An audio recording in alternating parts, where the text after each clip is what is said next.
So I had to gradually fall in love with Yorkshire, but now I wouldn't live anywhere else because Yorkshire has got everything that I possibly could wish for. It's got the landscapes, it's got the people, almost everything that I would want in a life. Welcome. You're listening to the Town Sounds Oral History Podcast. This episode is entitled Instruments in Suitcases, the Influence of Migration on Kirklees music scenes.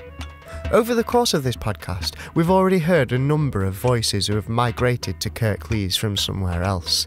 We've also heard a number of people who are second-generation migrants. Episode 4 was all about the stories of South Asian music in Kirklees. This emphasis on migration is important because migration is a vital part of the story of Kirklees and therefore its music scenes. Today, we're going to dive into the migration stories themselves. How did the musicians get to Kirklees? And what music did they bring with them? The stories and the reasons people arrived here are fascinating, diverse, and sometimes very challenging. I came because there was war in my country. When the war started, they separated me from my husband and my little boy. He was only 2. You might have recognised the first 2 voices in this podcast's intro. Supriya Nagarajan told us about Manasumitra in episode 4, and Emira Husarevic spoke about Bosnian folk music in episode 5. We'll hear the rest of their stories later on in this podcast, but first, there are a number of new people I'd like to introduce you to. Today, we'll hear from the following musicians and musical facilitators. My name is Dieudonne Manirakiza. I was born and grew up in Burundi. I've been here in England since the year 2002. My name is Emira Husarevic. I came from Bosnia, 1993, to England. My name is Fatima Hama. I am from North Iraq, Kurdistan.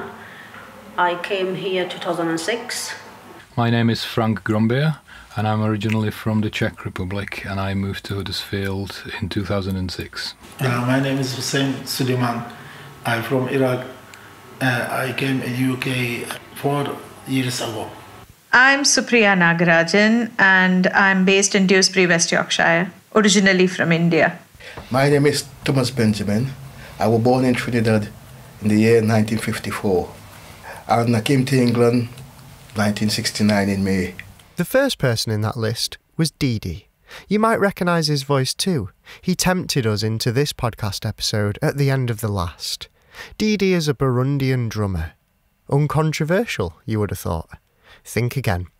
I spoke to Didi in 2022 and he told me all about his move to Huddersfield and the complications that learning Burundian drumming brought to his life. The joy as well, you'll be happy to hear. Here he is. In the background we can hear music from his band, the Abatimbo Burundi Drummers, playing on Castle Hill for World Within Yorkshire.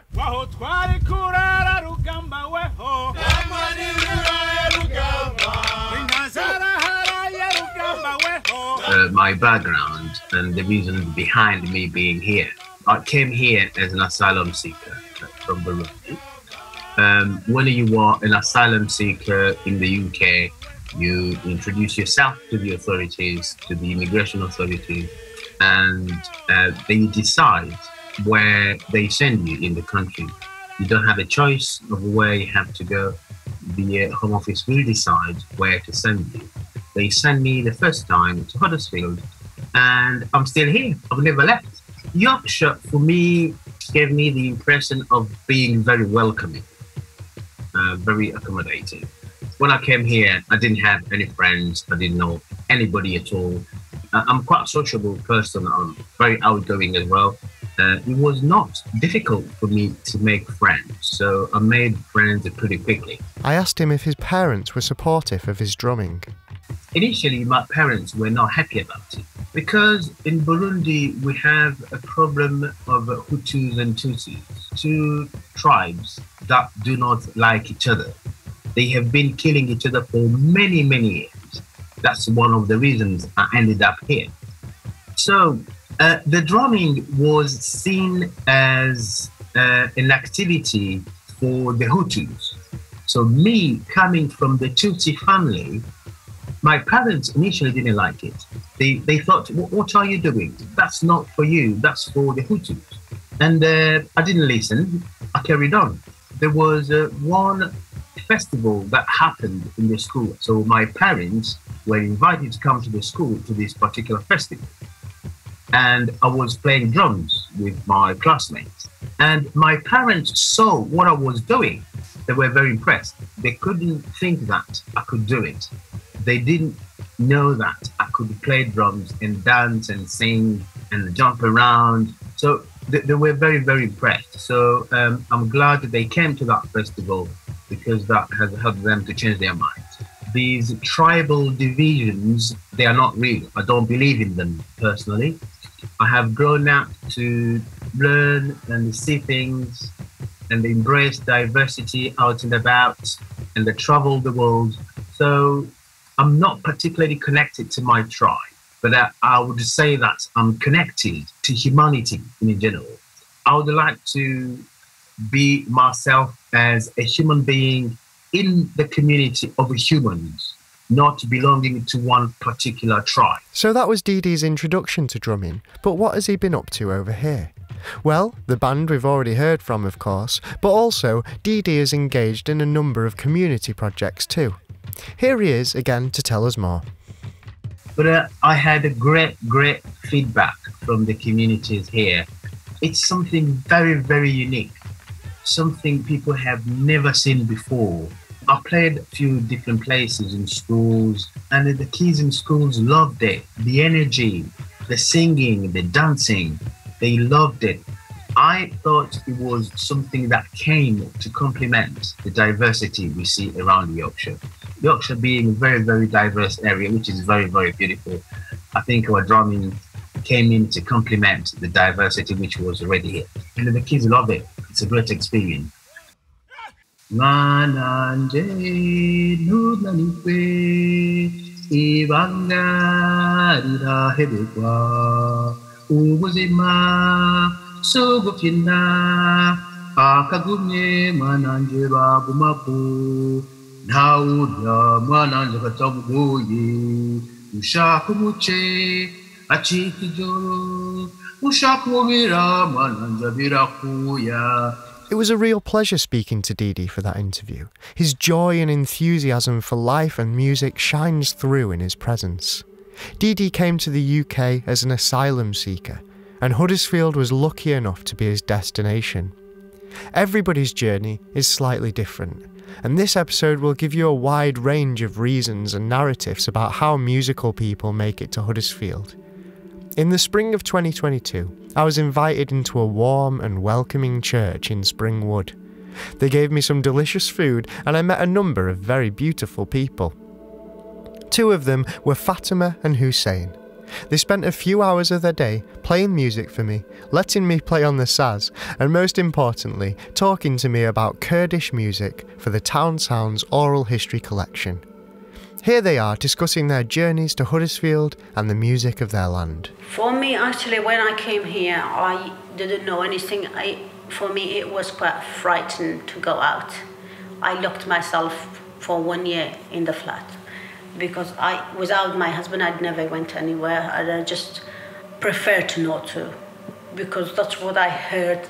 They might attack because I am wearing a scarf. They might do something which is not, and I didn't know English. I could understand because I was a teacher, but I couldn't speak at all. And also when I came, I lived in the flat. It was every single night it was a fight or it was something, and it just made me not to go out.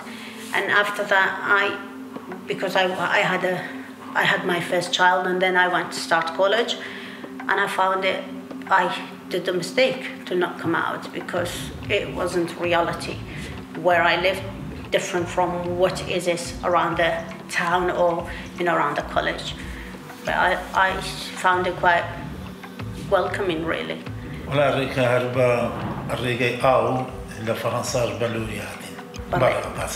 Yeah, his journey is a bit different from mine because I came legally. He came illegally because he had something in Kurdistan which he couldn't stay in there. And he came, the way to come through Europe by, sea on from France. So that's why he said he came over by lorries. It was really difficult when he came over, but he also said, I just remembered the expression when he came to Yorkshire. What he found is really freedom for his musician, music to do wherever and he wanted, he can play. It wasn't the same as my country because he wasn't free. He couldn't do what he wanted. He had to ask permission to do, or sometimes they didn't let it because, some of the communities are quite strict with the religion. Some of them is not accepting those things, and he has to go around the cafeteria and, like a coffee shop or bar, things like this, to ask if they could. But even with that, he couldn't do it. Freedom in here has made him more happy. He is really, really happy here because his music is free. That's why he left our country. He's been warned to stop playing because he was a teacher teaching children music. They harassed him in a way. They said, if you do these things, it's not good for you because you will take the children away from the religion, really, because in some of our religions, some of the religious, actually, the music is forbidden. You cannot, do the music or sing and sing those which is related to music. And he's been attacked by that, and that's why he left the country. And in here, he doesn't have that kind of fear, which is, for him, is really great because that's what his passion to do, his music. Hussain plays the saz, which is a plucked string instrument used in Turkish, Balkan, Armenian, Azerbaijani, Kurdish and other folk musics. The musical scale of the instrument is different from Western instruments, in that the frets are spaced in a way that produces something sounding more like quarter tones. Fret 1 is a minor second, fret 2 is a neutral second, and fret 3 is a major second. This is very different from the guitar, for example, which misses out the neutral intervals between the major and minor ones. Here is Hussain giving us a demo of the instrument, followed by the pair performing an unrehearsed folk song together.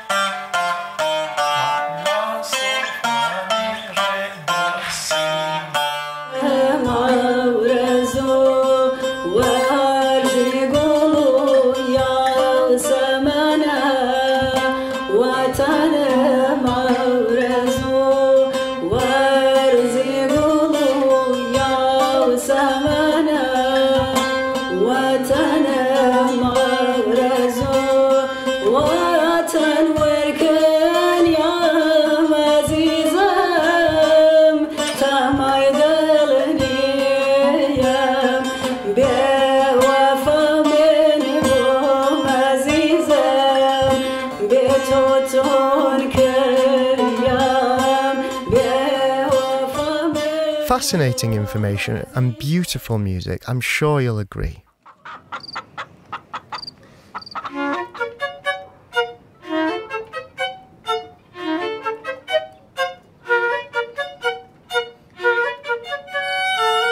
The music we're listening to now was recorded by two of my friends, Max on the flute and Alessia on the violin. Alessia has a Greek father and an Italian mother. She was born in Italy and was partially brought up in the UK. She now studies at Huddersfield University. Max is from Argentina. He is now a music teacher in Wakefield. In this piece, you'll hear the chickens and birds roaming around Alessia's father's olive grove as they play in the dappled sunshine of Kalamata. The piece is a tango by Fransico Canaro entitled El Pollito, meaning the baby chicken. It was written in Uruguay in the early 1900s. It was arranged by Claudio Aristimuño, Max's teacher when he was studying at the Conservatory of Buenos Aires. My next interview is Frank Grombir. Frank no longer lives in Kirklees, but he has an extensive knowledge of the locale, having studied Polish, Ukrainian and Czech migration to the area quite extensively over the time he was here. He moved from the Czech Republic with his wife for work. They started off as care assistants working night shifts, mainly with other migrants. Frank became a local historian and, perhaps surprisingly, soon became a member of the Polish community here. I spoke to him about the traditions of his homeland and the story of his music in the UK. Everybody has some baggage attached to their life, and those traditions are part of that baggage. Especially in today's world when traditions are evaporating, it's something to hold on to. But where I come from, people try and keep up the traditions. I don't know, there's lots of traditional festivals where I come from.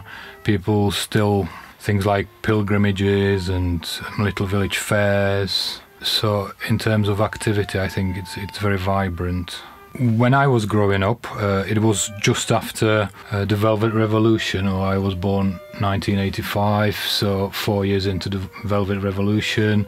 It was quite an interesting era because there was still a lot of things during that post-communist period that we inherited from that era, but at the same time New Hope, and there was a lot of stuff that I sometimes keep hearing from people born before the war, you know, houses being unlocked, you know, people just wandering into your yard, no problem, you know, no fear of anybody, stuff like that. So I was brought up in that sort of environment. Your life was dictated by various festivities, marked by those things. But just before Easter, on Maundy Thursday, there is a belief tied to the church tradition that the bells fly away to Rome. And instead of those bells, church boys go around the village and they make a rattling noise using various clicking pieces of wood, and that's supposed to supplement the church bells, for example, yeah? Things like that. So yeah, I have lots of fond memories related to those traditional things.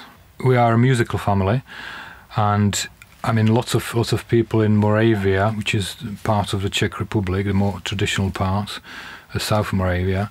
A lot of people just play a musical instrument as part of their upbringing or education. So my brothers would play a musical instrument. I had to play the recorder, which I still can play, which is quite useful, and then the clarinet. Frank's family switched back and forth between St Patrick's Irish Catholic Church and the Huddersfield Polish Parish, also a Catholic church, both on Fitzwilliam Street. There wasn't much music going on at the Polish parish, so it was up to Czech Frank to get some going.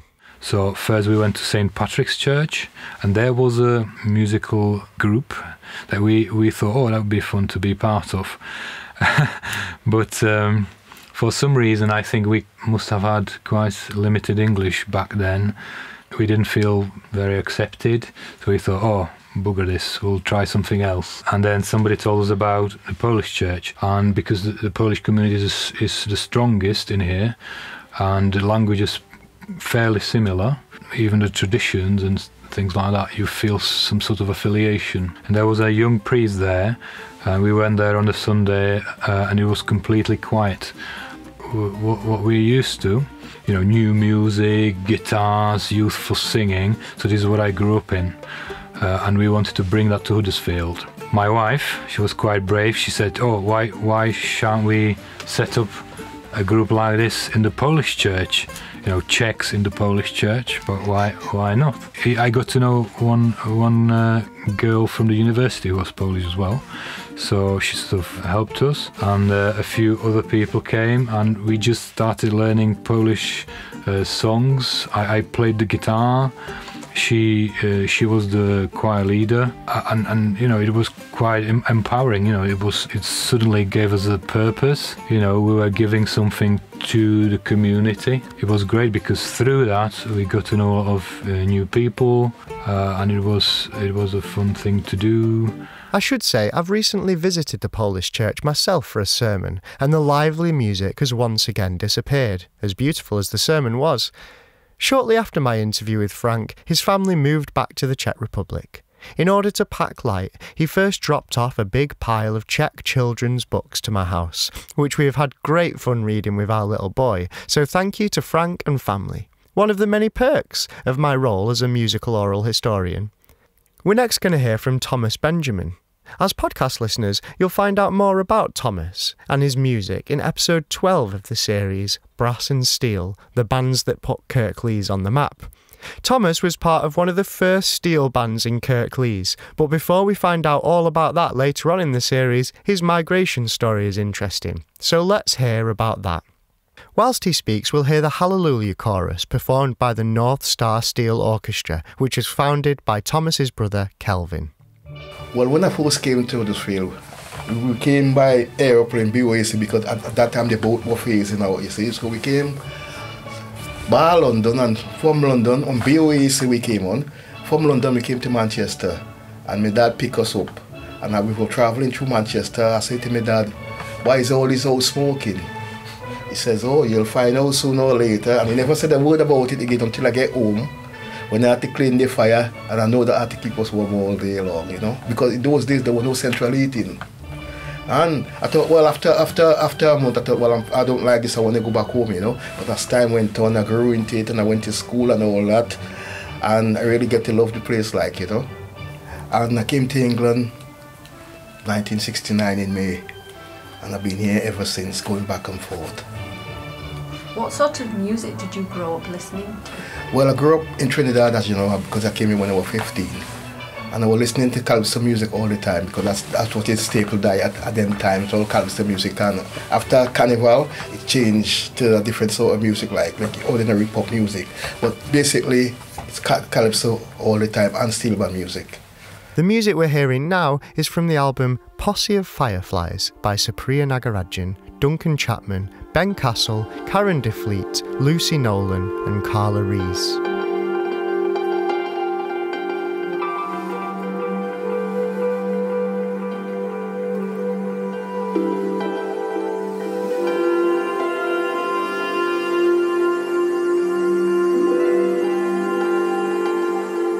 As the music hopefully suggests, it's time to rewind back to the beginning of our episode.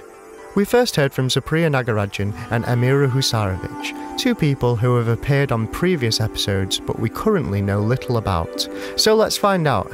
First, Supriya, who before she was a professional musician, worked in the banking sector. We go to India at least twice a year, and in 2005, when I made the trip in January, where I visited our village, the temple in our local village. I visited there. So it's very, very rural, there's practically nothing there except maybe paddy fields and cows grazing, and and the sense of calm was so appealing. So at that point I realized that was what was missing in my life. And we are a very nuclear family. There's just the four of us in the UK. We have no relatives as such. I needed to be there for them as well. I needed to experience that calm for a longer length of time. It wasn't even a choice. I knew what I wanted to do because I had always been doing music. So music was my thing. It was my passion. It was my life. So that was a no-brainer. That was my time to actually make the transition, and I did. And then there was a huge excitement because it was like, I can actually really do something I love doing now. And then joy, because it was, I could be at home, I could be with family. There were all these added benefits of not being the person that I was before. To find out about Supriya's musical life, listen to episode 4 on this podcast series, where she talks about the Dewsbury organisation Manasumitra. In fact, her whole interview is fascinating, so consider popping into the West Yorkshire Archive service, where all the full interviews are kept, and taking it out for a listen. Finally, we're going to hear from Emira Husarevic. Emira is a landscape artist and teacher of Bosnian culture and language. In Bosnia, Emira had been employed as a teacher of art and music. Once settled in Britain and having learnt the language, she returned to teaching, helping Bosnian communities in the north of England. For 5 years, she taught at the Bosnian school in Dewsbury, and then a further 5 years in a similar establishment in Hull. You will have heard her discussing the folk music of Bosnia in episode 5 of this series. Now we'll listen to her discussing her movement to Yorkshire. While she talks, we'll hear from local band Klonk, who amongst other things perform Balkan folk music. This is a Romanian folk song entitled Gayem Parale, performed here by Klonk.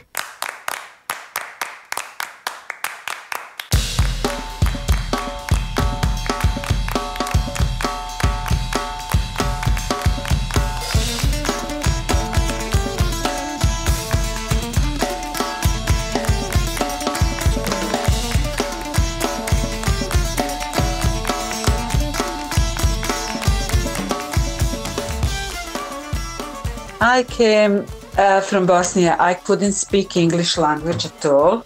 That was really hard. When I came to this country, it's always raining, and I thought it's different than in Bosnia, and how I going to cope. Over the years I managed. The journey was hard because I never left my country before, because I was 30 years old when I came, and I am now 30 years here. They took my husband to concentration camp and left me with my parents. And I was for 2 years, no have idea, nothing knowing about my husband. And one day, after 2 years, I got the message from Red Cross, saying that my husband is alive. He survived 3 concentration camps, and he got the list of the country who want the people from who was in concentration camp, that they can go out of Bosnia. And the England was first country on the list, and he decided to come to England. And he came in August, and following 3 months after December, I got the letter from United Nations forces that was in Bosnia. They said I have to be ready and go out of the Bosnia to meet my husband here in England. After that, I've been here for another 3 years before war to finish, and I never seen my parents for 5 years because I couldn't afford. When I came here, we was very poor. We've been living in the same street for 30 years. My son is grown up. He was 4 when he came on his birthday. He's more Yorkshire boy, speaking Yorkshire, broad Yorkshire, and he speaks Bosnian as well, because I make sure that he learn Bosnian and read Bosnian. A special thank you goes out to 6 Million Plus for introducing us to some of this podcast's episode guests. And another thank you goes to you for listening to episode 8 of our 12-part series exploring a wide range of Kirklees music scenes. So far, this podcast series has focused on old and traditional music, but next week we'll be finding out more about modern genres that are being played in the area: dubstep, hip-hop and pop. Remember, if you missed anything in this podcast and would like to know more, with the description of this episode, you should be able to find all the information that was included. Follow us at TOWNSOUNDS on Instagram, Facebook and Twitter. See you next time. This was a Let's Go Yorkshire and Sam Hodgson production. The host and producer was Sam Hodgson. The podcast has been supported by Kirklees Council, Kirklees Year of Music 2023, and the National Lottery Heritage Fund. Town Sounds explores the musical histories of Kirklees to uncover untold stories through the voices of local people living musical lives. For more information on this podcast, please visit musicinkirklees.co.uk.